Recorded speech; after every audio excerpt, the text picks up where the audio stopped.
Okay, okay. So I had to fix some things just now on my screen to get comfortable.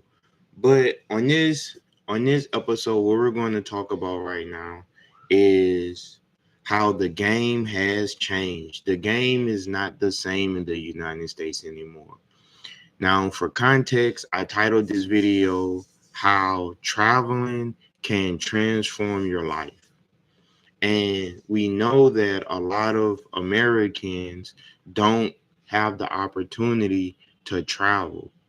Why don't a lot of Americans have the opportunity um to travel?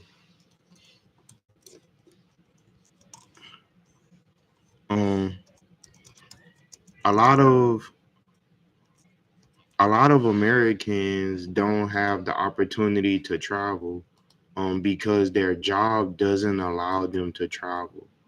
And I am speaking from personal experience. Um, I realized that while making a living in the United States is important, it's not the most important thing. That is things is things that's important other than work. That making money is important, but it's things that's more important than work. So on this broadcast, we're going to talk about how traveling can transform your life.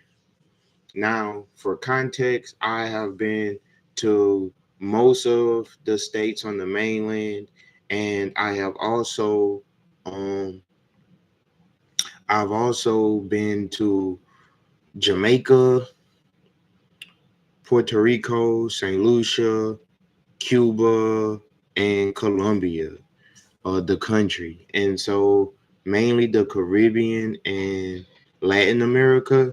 And one thing I like most about traveling to these different places is that it definitely changes my perspective um on the world. So what I'm going to do is I am going to get right into the meat and potatoes of my vlog and my live stream, and I am going to show you guys better than I can tell you guys what's going on in the United States. So first, we're going to go and play a video right quick to see exactly what's going on in the states right now. We're going to go into a video and we're going to see exactly what's going on in the states right now. So let's see what Americans are saying, right? Let's see what Americans are saying. Can someone please tell me why it seems like every single company is hiring, but no one is actually hiring? Like you can go on LinkedIn or Indeed or even company websites and they'll have so many positions posted. But once you actually apply, nothing ever happens. I mean, at least before when I would apply and get rejected, they send me an email saying, we move forward with another candidate or something like that. But honestly, now it just seems like it's way too much. Like they're just creating job postings just to create them for no reason. I heard someone on here say that companies create job postings to give the illusion that they're doing well and that their company is growing. But I don't know, it just seems wrong to me. Like, why post a job if you're not actually going to hire anyone for that job? Like, there's a lot of people out there that really need a new job. And I feel like it's just wrong to make it seem like they are actually hiring. Now, I don't know if that's 100% true, that if the job postings are actually fake or if they actually don't need anyone for them. But honestly, at this point, I would believe it 100%. And for the love of God, please don't get me started on entry level jobs requiring 3 to 5 years of experience. If it requires that much experience, it is not an entry level job. Can someone please tell me why it seems like every single company is hiring, but no one is actually hiring? Like you can go on LinkedIn or Indeed or even company websites and they'll have so many positions posted. But once you actually apply, nothing ever happens. I mean, at least before when I would apply and get rejected, they send me an email saying, we move forward with another candidate or something like that. But honestly, now it just seems like it's way too much. Like they're just creating job postings just to create them for no reason. I heard someone on here say that companies create job postings to give the illusion that they're doing well and that their company is growing. But I don't know. It just seems wrong to me. Like, why post a job if you're not actually going to hire anyone for that job? Like, there's a lot of people out there that really need a new job. And I feel like it's just wrong to make it seem like they are actually hiring. Now, I don't know if that's 100% true, that if the job postings are actually fake or if they actually don't need anyone for them. But honestly, at this point, I would believe it 100%. And for the love of God, please don't get me started on entry level jobs requiring 3 to 5 years of experience. If it requires that much experience, it is not an entry level job. Can someone please tell me why it seems like Okay. Okay. So this is a young American, and this person, like many young people, cannot find jobs. Okay. Now, we're going to talk about the cost of living in the United States, and uh it says that the average household in the United States spends um about $61,334 a year on expenses. Now, I'm going to be real that a lot of people don't even make that much in the United States. Okay. This is the truth. So let's go to Forbes. And I love this article because it gets to the meat and potatoes. So a lot of my live streams, when I talk about money, I talk about what's going on in the economy. I always bring up this number. And one thing it says is that uh uh is how many Americans are living paycheck to paycheck. And it says a survey conducted by payroll.org highlighted that 78% of Americans live paycheck to paycheck. So it's saying that 78% of Americans live paycheck to paycheck. Now, what does all of this have to do with the title of my video? Well, I'm going to get to that a little bit later, but stay with me. So 78% of Americans live paycheck to paycheck. Now let's look at this tab. Now it says, what is the average rent in the United States? So the average rent for a one bedroom apartment is roughly $1,500 to $1,600.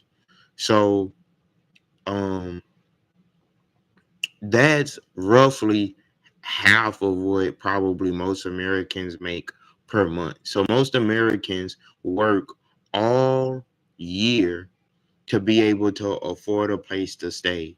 And they have to spend probably 50% of their salary to have a place to stay. So let's look at studios is $1,528. For a one bedroom, it is 1,518, and then for two bedrooms is almost 1,800. Three bedroom about $2,200 a month. Okay, and in some places is even more expensive than that. So let's go back to let's go back to um TikTok, and let's see what people are saying on TikTok.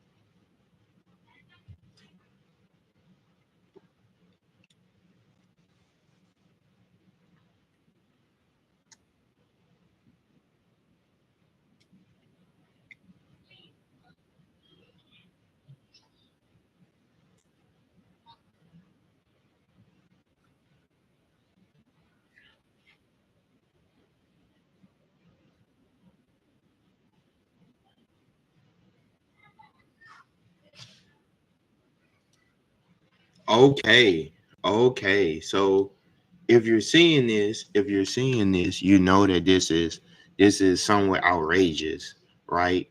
That so many people have to make so much money in order to have a place to stay. Like this is outrageous.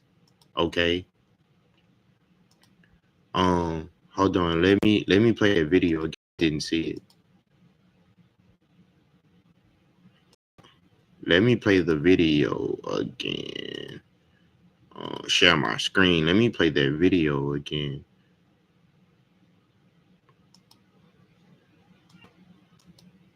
Even the American dream anymore. You make over $100,000 a year and you still can't afford the average price of a home in many states. So what is the median price of a house? Over $400,000. Don't know how we got here, but here we are. It's going through Bankrate. They track a lot of financial stuff, and they have the median price for a home at over $400,000. Americans would need to make an annual income of over $100,000. Now that's up 46% since the start of 2020, just to afford the median priced home in 22 states and also DC. What's infuriating about this is that most Americans don't make $100,000. Look up here. The average salary in the third quarter of 2023, just under $60,000. Here's why people don't believe in the American dream. Okay, so that's just many people have to is we're up against a lot. And this is why I think traveling is so important. Being able to have the freedom to travel is so important because you're going to have to create a plan for yourself because the game has changed. How people lived before is not going to work. Listening to your baby boomer grandparents or parents, or even some of the Generation Xers that are stuck in the past, that's not going to work. It's just simply not going to work because a lot of them are they're living in a world where they don't even understand what's going on. We just played the video of this guy who can't find a job. Now, so you got levels. You got some people who can't find jobs. You have some people who have jobs. Let me share this tab. And you have people who can find jobs, but they're living paycheck to paycheck. And it says that 78% of Americans live paycheck to paycheck, a 6% increase from the previous year. So Americans are struggling. Americans are struggling, right? Americans are struggling. And it's really outrageous, right?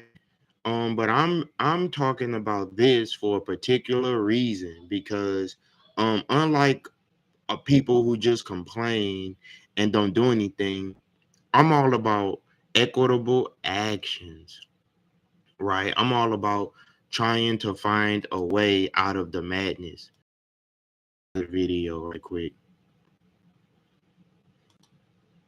The housing market has become so unaffordable for most Americans over the past 4 years, and I want to show you what happened. In February of 2020, the average house in this country was $275,000. If you put a 10% down payment and got a 3.52% interest rate, your principal and interest was $1,114 plus $500 for property tax and insurance. Put your payment out the door at $1,614. The average American only needed about $50,000 in a salary with very little debt to qualify for the average home in America. That was awesome, the American dream. Now in February of 2022, the average home went up to about $350,000.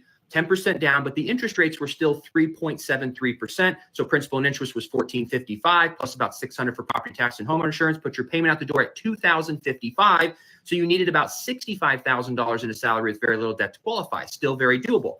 Now let's fast forward to current day, February 2024. Home prices have shot up to $415,000, 10% down payment. Interest rates are 6.75%, $2,423 principal and interest, $700 for property tax and homeowners insurance. Now you're looking at $3,123. So now you need about $95,000 to qualify if you have very little debt. If you look at the down payments over the year, it's gone up only about $14,000, $15,000, which is a lot, but also doable in 4 years. But what really pinched Americans is how many individuals went from $50,000 to almost $100,000 in salary in just 4 years. That's why so many Americans can't afford a home right now. The housing market has become so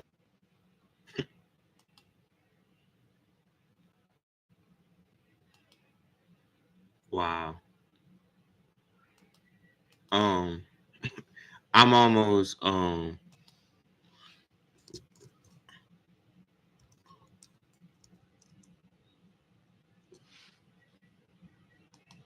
I'm almost shocked that more people are not talking about moving out of the United States. I can't do this anymore. I'm moving out of America in the next 3 weeks by any, and I mean any, means necessary. I'm genuinely going crazy having to live in a toxic American capitalist society. But they say if you stay ready, you don't have to get ready. So although I have less than 2 months left on my lease and I'm trying to find a subleaser and the odds are stacked against me, I'm gonna pack up and get ready to go. So I went out and got a storage unit and started setting my stuff up because I'm not gonna sit around and wait for somebody else's confirmation. I also sold my car yesterday. I'll never forget you, girl. Wow. So this is pushing Americans to leave the country. Let's see what someone else is saying about I this. live and work in Spain, making roughly 1,000 euros a month, which in America is nothing, but in Spain is more than enough to live. I only work 16 hours a week, and I'm able to afford a super nice apartment in the city center of Madrid.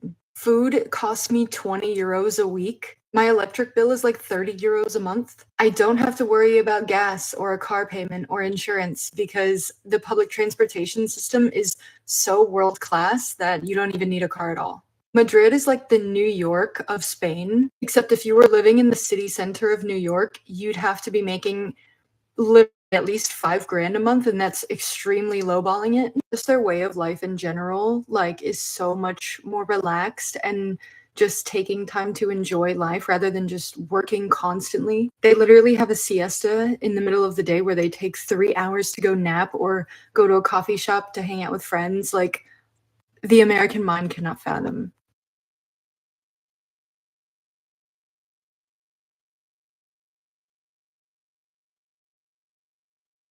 I'm 18 years old and I escaped America. And let's talk about it because a lot of people say it's exaggeration that you can escape, but let me tell you why it's really not. First, let's talk about credit cards because that is one of the biggest traps in America. And it's honestly so sad to see like 90% of Americans are in debt and like they obviously cannot pick up and go to another country. I'm 18 years old and I literally have a credit limit of 25,000, which is honestly so crazy. And I don't mean crazy as a good thing. That is horrible. But that's literally what the US government wants is Americans to be in debt so they have like control over them. I have a few more things to talk about, but next is inflation and the prices of stuff. Literally 70 to 80% of average Americans just working like jobs, even making 100,000 a year, are going into debt each week. Just because so much prices are going up in America, rent is going up, literally bread, food, anything is going up except people's. Yes, it's like that in other countries.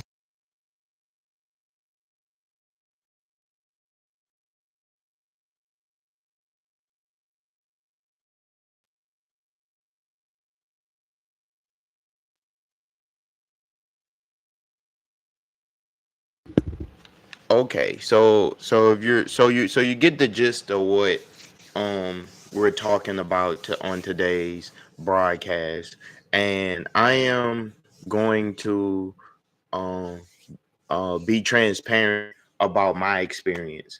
Okay, so currently I'm 29 years old, and I started traveling extensively when I was about 24 years old. So when I was 24 years old is when I first went overseas for the very first time. And I used to be like most Americans who used to say, "Oh, America is um, this, that, and the third." And for reference, I am an American. My parents are both Americans, and I love the country that I'm from. So in no way is this broadcast meant to disrespect those who have served this country honorably or people from this nation, like me, who I'm from this nation, right? My ancestors helped build this nation. So in no way am I being disrespectful by sharing my particular insight. However, I think that the cost of living in the United States has made it to where the majority of Americans cannot afford to live in the United States. And I have a particular perspective because I know that I make more money than a lot of Americans. I know that I'm in a blessed situation because one, I'm healthy. Two, I work very hard. And also I spend the majority of my days earning money.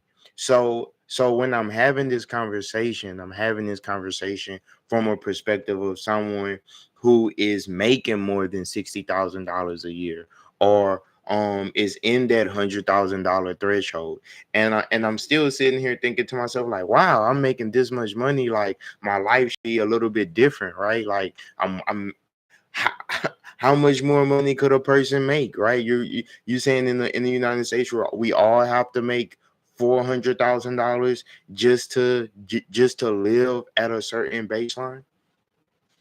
Now let's go back to this tab. I'm gonna share my screen again, and we're going to talk about um one of the countries that, if it was up to me, where I would go to. And I have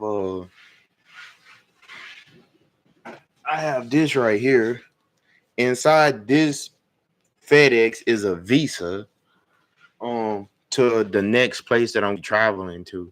So um so so let's see. It says in more modest neighborhoods such as La Soledad, units average from $213 to $256 for small one bedroom, and $533 to $640 for a two bedroom. Coastal cities like Cartagena vary greatly, with rental costs landing between 320 to almost $1,000 for a studio, depending on your chosen uh neighborhood. Renting a three-bedroom apartment in Medellin's El Poblado has a wide range of prices throughout the city, beginning around $500 a month. Okay. Um. Now they're saying um that basically you can get a cheaper apartment. So in some of these places, what was going to happen as the world continues to become more global, more people are going to opt to go to and this is my favorite cities. I've been to Cartagena, Colombia. More people are going to opt to go to cities like this, places like this, and then this is also going to throw off the let's look at Boca Grande. Okay, it looks like Miami, right? And so more people are going to choose to go to places like Colombia. More people are going to move to Latin America. Many people are going to move to the Caribbean. Some people are going to try to immigrate to Spain, those who have any sense, or Europe, because the cost of living in the United States is reaching a magnitude where is just too much. And I don't think that uh telling young Americans who are trying to live in this country that staying is the best choice. Um,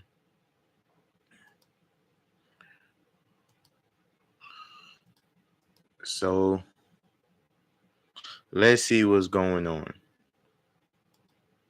A new study finds that 30% of hiring managers say that they stay clear of Gen Z because they lack foundational work skills. That doesn't really work because eventually you have to hire Gen Z. I mean, those are the next generation of workers. So if you have such a problem with their work foundation skills, why don't you train them? Why don't you invest in their career development instead of saying you just won't hire them? That's a bad excuse. So okay, so for the people that's on the spectrum that say, okay, young people just need to work harder. How do they work harder if they're unable to get jobs? This is the part conversation that turns to insanity, where you're telling young people that they need to work harder. Um, but then these jobs these people can't get jobs.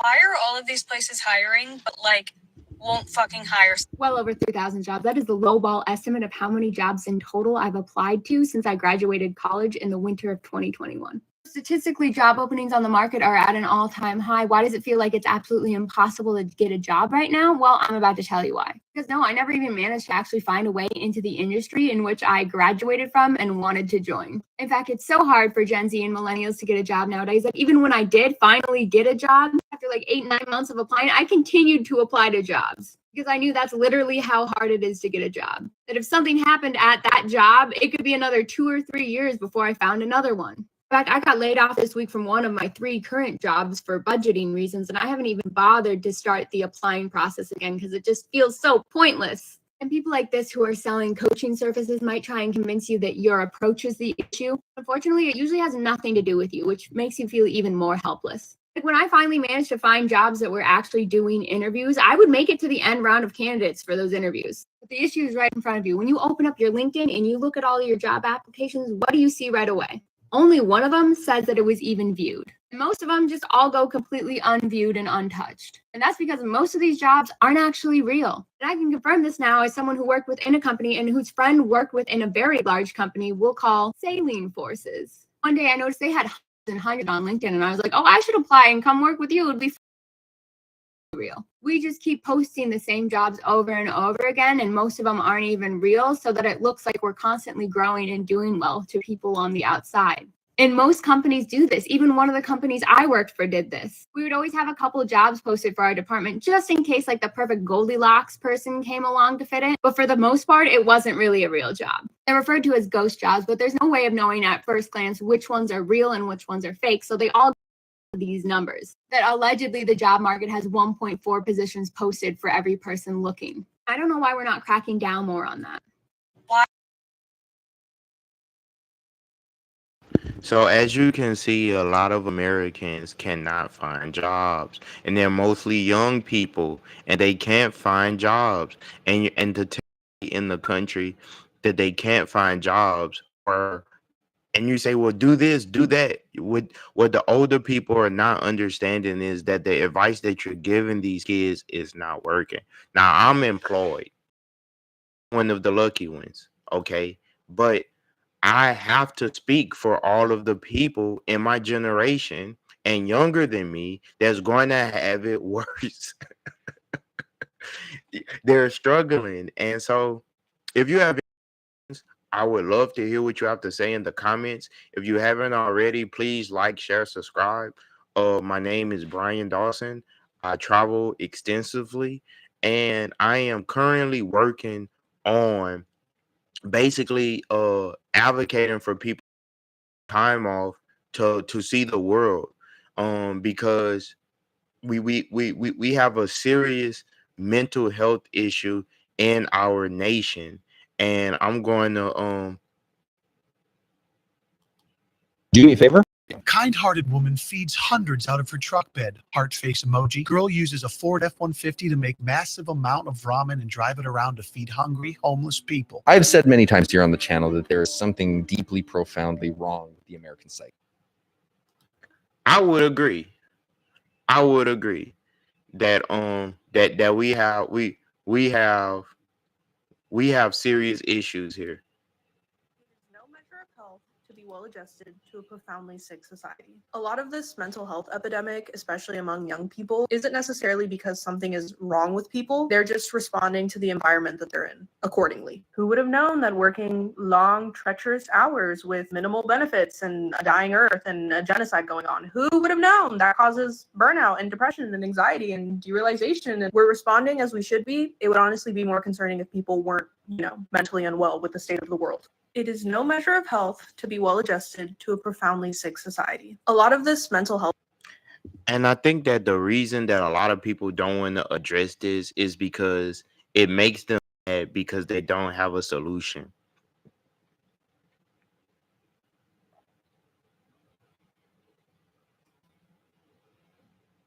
because of politics, because of people like Richard Nixon and Nancy Reagan. War on drugs, just say no. Here's your brain frying an egg on drugs. And it's like ridiculous because the data shows that a lot of this is totally misguided. Almost everybody who's using drugs and has a major addiction to drugs has significant mental health problems that pre-existed the drug use. And if you live in a city like Los Angeles, Houston, New York, Miami, almost anywhere in the United States, it's a lot of this going on. I mean, we haven't even touched on the homelessness that's in the country. Millions of people are homeless in the United States. Most people that are homeless are on the West Coast. I mean, I live in the South, but it's in Dallas, Atlanta, Houston. I mean, it's a lot of people that's struggling, and then they end up getting on drugs to self-medicate, and then it leads to further crime. So what I'm proposing is ask questions about what's going on in the country. Can I be frank? Mentally ill people do not belong in prisons. That's it. That's the post. There's a A lot. It's a lot in the United States right now. And I want to see someone who's mentally healthy. Like, I want to see the standard that the DS. Why is this healthy someone who comes off as perfect? I am self-regulated, therefore I feel my emotions. So I have bad days, I have good days, I have happy days, I have sad days, I have empowered days, and I have days where I feel fucking disempowered. That is part of being human. Get the idea out of your fucking head that you have to show up. she's using a lot of profanity. I don't want that on my channel, but you get the point of what's going on here is that so many people are struggling. Let's go back to dream anymore. You make over $100,000 a year and you still can't afford the average price of a home in many states. So what is the median price of a house? Over $400,000. Don't know how we got here, but here we are. It's going through Bankrate. They track a lot of financial stuff, and they have the median price for a home at over $400,000. Americans would need to make an annual income of over $100,000. Now that's up 46% since the start of 2020, just to afford the median priced home in 22 states and also DC. What's infuriating about this is that most Americans don't make $100,000. Look up here. The average salary in the third quarter of 2023, just under $60,000.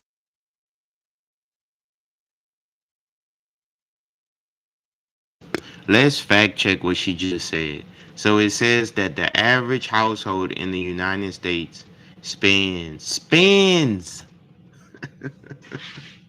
the average household spends $61,000. Now imagine you can't even get a job. How are you going to spend $60,000 if you can't get a job? So as even if you do have a job, you're spending everything that you make just to stay alive. Come on, man. Come on, man. Somebody has to say something. Somebody has to propose some type of solution, right? Let's look at this video. Why are there people support at Boston Logan? Look, those are beds and people. And this is the country that we're living in. This is what's going on. I know a lot of people live in a box. They live in their bubble. And sometimes their bubble has to get cracked. So let's see what's going on in Los Angeles.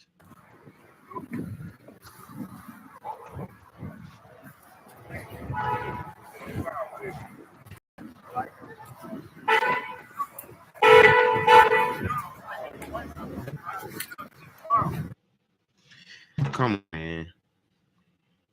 Come on, yo. Like this is what's going on right now. Like this is what's really going on in the world, yo. Like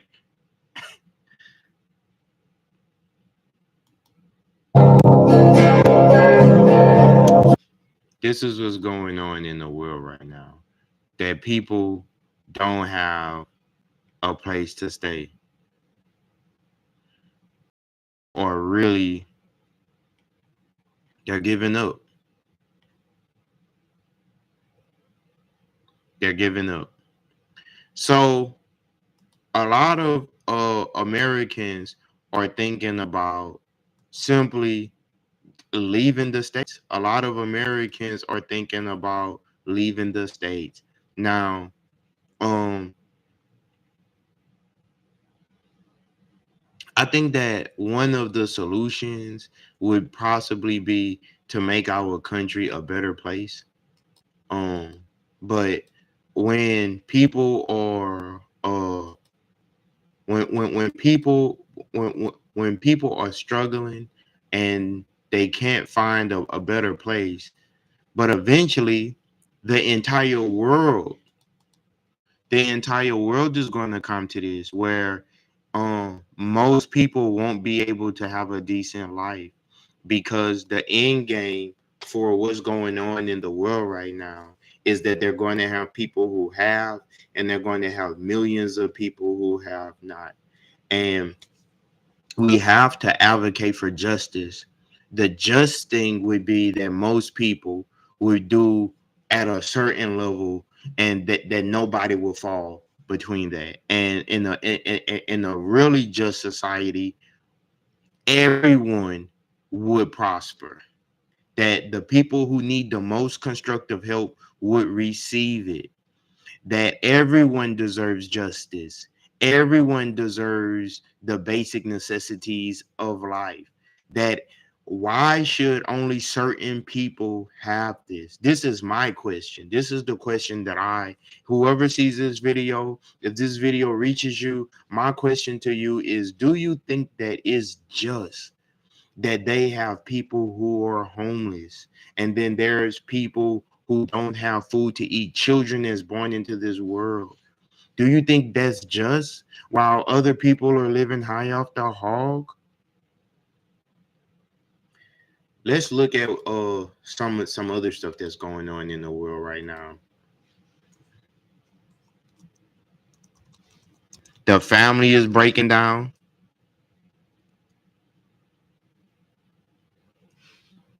Let's just type in divorce. The family unit is breaking down.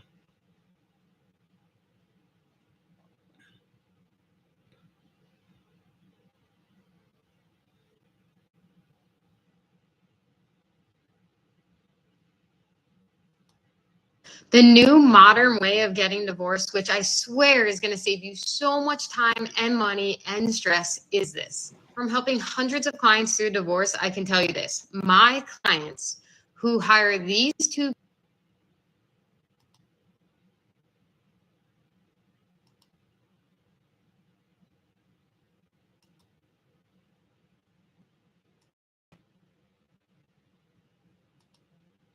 Yeah, I think that what's going on in the country right now is just crazy. People are breaking up. People are advertising divorce. You know what I'm saying? Like, it's just really crazy right now that all of this is going on, and most people are self-medicating themselves. So in my journey, I started traveling. In my journey, I started traveling to places like Colombia. I started traveling to Latin America, and I started to try to find a way out of this bubble because all of that was going on. And when all of that was going on, I realized that, man, I need to do something else. I need to do something different. And I needed a sabbatical. I needed a quiet place to think, a quiet place to shape my thoughts, a place where I can just relax for a second. And the problem with that is it is a form of escapism, because until we make the entire world a better place and we replace what's going on with more justice for everyone, right? Everyone who needs justice receives it. That is no place you're going to go, because like an infection, this is just going to spread elsewhere. And the reason why I do these videos and I try to make my channel informative, and I try not to make my channel so much about entertainment, is because I really want people to focus on the issues at hand. These are major issues. Now, in my personal life, I do like to have fun. I do like to travel. I like to create businesses, and I would like to tie my work and my fun into the same thing. So, a week from now, I'm going overseas, and I have I've been taking a break this last week from work, and I work so much to where when I'm not working, sometimes I still think in my head like, "Oh, you should be working. You should be earning more money." And I know I'm not the only one. Have you ever felt like that? Have you ever felt as though even when you're working hard, that you should work even harder? Even when you're earning a lot of money, that you should earn even more money. Even when you've done enough, oh, you have to do even more. And I think that that's a form of mental illness, or could create mental illness where you're going so hard, but you're going nowhere. You're standing in place, and people spend years like this. They're going so hard, but they're going nowhere. And my heart really goes out to a lot of the young people who are working so hard, but they feel like they're going nowhere. So many young people can't find jobs. So many young people can't afford health care. So many young people are struggling with mental health illnesses, and they need assistance, but they can't get it. And a lot of these people are going to end up homeless or in prison. A lot of these people are going to end up unalived because they don't have, there's no, and this is a first world country. This is the way that this country was designed. So I think if they can't get it in a first world country, how are they going to get it elsewhere? And I do think about that. Who some people say, well, why would I go live in the country that I'm not from? This is my country. And I'm one of those people too. I turned 30 next month. And I spent my 30 years on this soil and the last 12 years in the workforce trying to make this world a better place. And I think that we have to ask ourselves as individuals, what do we want out of life? And I also think that after we ask ourselves, what do we want out of life? We got to ask, what can we contribute to the greater society around us? Because so many people are struggling, and it's really janky out here right now. You know, we have a lot of children who need assistance and they're not getting it. A lot of people who need jobs and they don't have them. So personally, I plan on enjoying my time overseas, and I'm going to use that time to think and plan. But it's going to be difficult to fully enjoy my time overseas, even though I need the sabbatical, because I know that I'm going to come back here and then I'm going to be back in the grind of things. And so I'm actually working to create a lifestyle for myself where I transition outside of the United States for some time, at least about 3 to 4 months out the year. And I work in the United States the rest of my time, maybe 7, 8 months here. I think that I'm okay with making less. I don't need to make $100,000. I reject that. I don't need to make $200,000, $300,000. Now, don't get me wrong, I'm a grinder. So while I'm saying that, I'll probably still be out here working, but destroying your health, destroying your mind in order to have a place to stay here that you don't even get to enjoy is insanity to me. I struggle with understanding what's the point of that? What's the point of working so hard to where you can't even enjoy life, right? And a lot of people struggle. A lot of people really struggle because they are trying to do what they have been instructed to do, but they're still struggling because what they're trying to do is not working. And what ends up happening is when people voice or complain about the system or what's going on to them, It's so easy to point at the individual and say, it's your fault. But if millions of people are going through the same thing, we have to take another look at it. So that's been my live stream, you guys. If you haven't already, hit like on this video if you watch it. Comment, subscribe. I'm going to continue my content and creating content. I thank everyone who clicked on or who's going to view the video. That's been it for tonight, you guys. And as always, be constructive and live a good life if you can. Peace.